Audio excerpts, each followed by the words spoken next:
నేను ఇక్కడ ఏ గొడవ చేశారని రాలేదా ఉద్దేశం కాదు. నేను ఎప్పుడు హైదరాబాద్లో కూడా మీరు చూశారు, నన్నే ఇంటి బయట కాపడం, నన్నే ఇక్కడ రానికుండా చేయడం. నేను అడిగేలా ఒకటే, ఇష్యూ ఏంటో నాకు అర్థం కావట్లేదు. నా గురించి బ్యాడ్ మాట్లాడినారు, బ్యాడ్ చేస్తారు, అంతా ఓకే అండి. నేను నా ఇంటికి వెళ్తానంటే ఇల్లు ట్రస్ట్ అంటే అది కోర్టులో ఉంది. కోర్టు డిసైడ్ చేయను, ఆనరబుల్ కోర్టు డిసైడ్ చేసినట్టు మనం ఫాలో అవుదాము. కాకపోతే నేను ఎస్ఐ గారిని, సిఐ గారిని అందరినీ రెస్పెక్ట్ చేస్తాను, అందరిని గౌరవిస్తాను. డిఎస్పీ గారితో కూడా మాట్లాడాను, మేము వెళ్ళిపోతాము. కాకపోతే ఎందువల్ల ఆపుతున్నారో అర్థం చేసుకున్నాను. ఇప్పుడు నేను తాత నాన్నమ్మ సమాధికి వెళ్దాం అనుకుంటున్నాను. అండ్ అదొకటే దండం పెట్టుకుని వెళ్ళిపోతే, పండగ పూట పెద్దల పండగ, అది దండం పెట్టుకుని వెళ్ళాలని. అండ్ అంటే ఇక్కడ ఏమైపోయిందంటే అండి, చాలా చిన్నపిల్లల బిహేవియర్ స్టార్ట్ అయిపోయింది.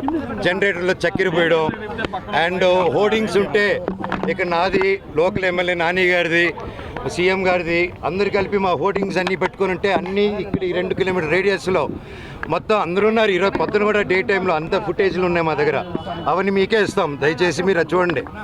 అంటే హోర్డింగ్లు కూడా తీసే ఎందుకు అంత లెవెల్.